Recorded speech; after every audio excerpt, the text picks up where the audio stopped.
का सुंदर मंदिर बन गया। कितने वर्षों तक रामलला एक टेंट में निवास करते थे। साल में 1 या 2 बार वो भी मजिस्ट्रेट की परमिशन से उनके वस्त्र बदले जाते थे।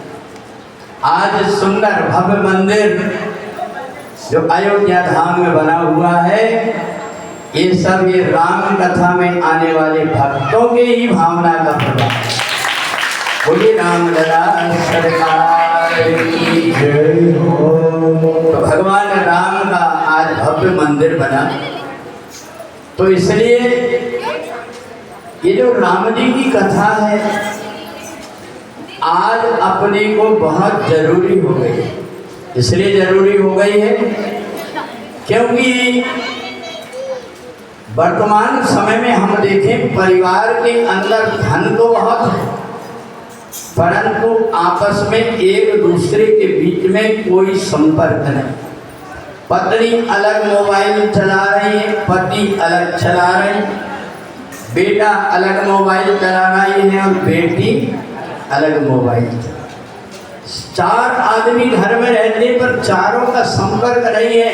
हाँ, सबसे ज़्यादा संपर्क है तो मोबाइल से। तो इसलिए वर्तमान समय में अपने को क्या है, ये राम कथा इसलिए जरूरी है कि राम कथा जीवन जीने का एक सूत्र देती है। भगवान राम ने इसलिए तो रघुकुल में जन्म लेकर के हमें दिखाने के लिए लीला किए कि हमें अपने परिवार में कैसे रहना चाहिए। और इसलिए राम कथा यदि सुनते हो तो राम तुम्हें ही बनना होगा।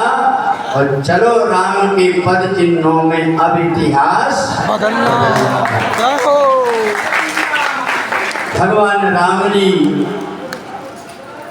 की कथा सुनने के बाद में जितनी पहले सत्यनारायण की कथा नहीं होती थी, उतनी आजकल राम कथा भागवत कथा होती, पर परिवार में उतनी ही व्यक्ति दुखी है।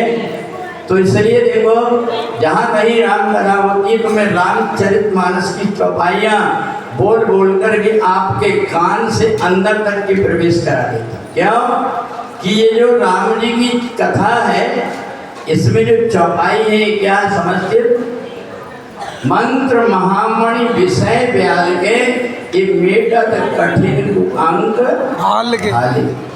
अपने भाग्य की जो बुरी रेखाएं हैं इनको मिटाने का काम अगर कोई करती तो राम कथा करती है।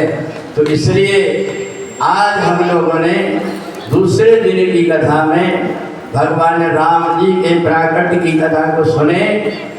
आप लोग का बहुत सा समय यहाँ चला जाता।